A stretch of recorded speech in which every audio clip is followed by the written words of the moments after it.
Van Nistelrooy muri staff Sango Banure yamwifuzaga wa prefera kuba yajya muri staff ya Man U ariko Banure yari yeretse Van Nistelrooy igitekerezo cy'uko yamusimbuza Vincent Kompany Mbuyi Jean Paul wigire muri Bayern Munich. Reka turebe bona ko Erik ten Hag keneye ibindi bitekerezo ariko baravuga bati wasabye Steve McLaren arazanwa. Urabyibuka ko azana bwo Man U yari yamwimye Steve McLaren kuko bavugaga bati ufite staff wizaniye urasaba n'uyu none yigiye kongeraho witwa Ruud van Nistelrooy. Ejo ndamubyibuka muribuka ko n'uyu munyafurika y'Epfo Benedict McCarthy atari bwongererwe amasezerano ari we wabiririye ko yifuza ko Benedict McCarthy atava hariya muri Man U. Gusa inkuru mbi kuri Man U Newcastle yamaze kubakurira inzira ku murima kuri yabwiye ko Dani Ashoff bazategereza amezi 18 kuri kontra isigaye cyangwa se bagategereza amezi 9 byo bigeze buri kimwe cya kabiri cy'iyo kontra warusigaje.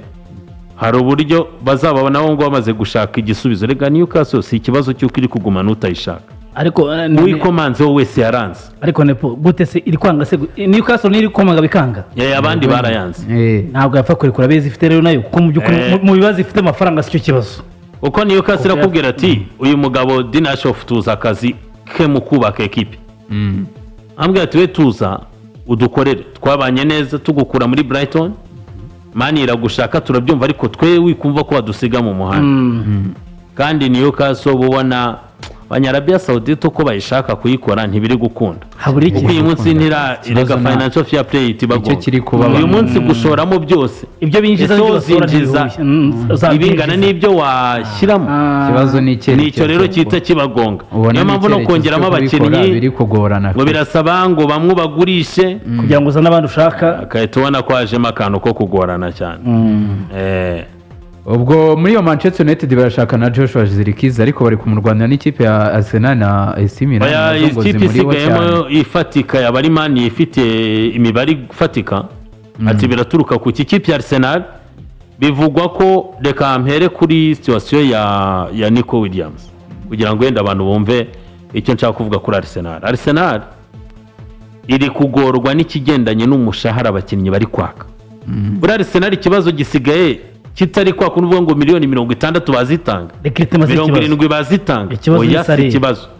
Salary ya Arsenal iri hasi bura muzana birebe muzarebe amafaranga abakinnyi benshi ba Arsenal babahembwa ni make ni bisanzwe ariko cyane si bishya rwose ni bisanzwe. Rero mu bakinnyi bari kuzanwa baganirizwa ngo bazanwe nicyo kibazo kiri kuba. Nico Williams bakwishyura release clause ya miliyoni 60 na si menshi. Ikibazo n'umushahara yifuza.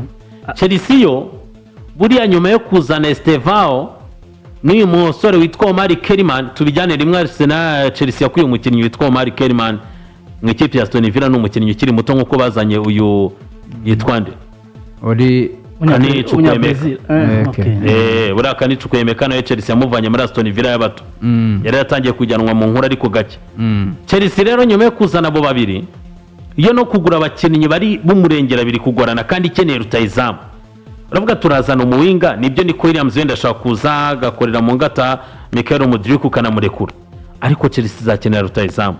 Rero yo biri kugorwa n'icyo kintu ariko kuri Man U kuri Zirkzee navugaga tudatana Zirkzee Man U iremera gutanga miliyoni 34 mu mapaundi niyo release clause. Hari witwa Yani Jarobishan uyu ni umu agent we ashaka komisiyo ya miliyoni 15. Man U yari yamusabye gabanya zibu 8 turazitanga nawe aremera ko hagati 8 n'10 ashobora kuzemera.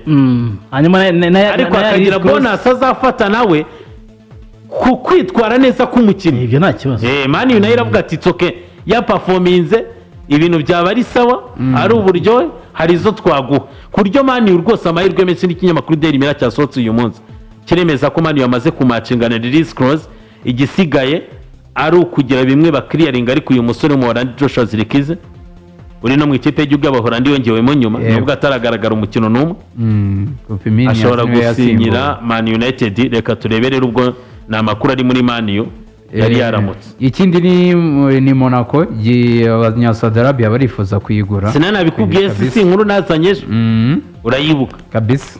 Barashaka kuyigura bakahita baha akazi Luis Rocasso Campos was the sporting director wa Monaco yaba Bernardo yaba Mbappe yindi yari icyayi ageze kimwe cya kane cya kabiri cya Champions League kurwamo na Juve niwe wari warayubatse rero Lucas Ocampos baramugarura nka perezida Abanyarabia Saudite baravuga bati Qatar yabuze uyihangamura mu Bufaransa ati Paris ikeneye umukonkira nkatwe cyakora kuko mu Bufaransa bo baranorohereza buriya mu Bufaransa borohereza aya makipe afashwe n'aba banyabitoro buriya Monaco kuza kuyishoramo Abanyarabia Saudite bayishoramo birenze uko bashora muri Newcastle kuko yo imaze imyaka iyemerera gushora Monaco imaze imyaka irenga 10 mu bucuruzi igurisha abakinnyi yo inyungu ifite ibemerera ko bagura umukinnyi wa miliyoni za 80 barenze 2-3 niyo mpamvu ubona ibyangiye muri Newcastle baravuga muri Monaco wabanza kujya kuhigika Qatar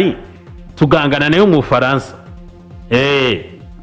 ko Monaco imaze iminsi itashora ntabyo kugura Monaco azamura abakiri bato mu ikipe yabo n'abandi benshi muri Real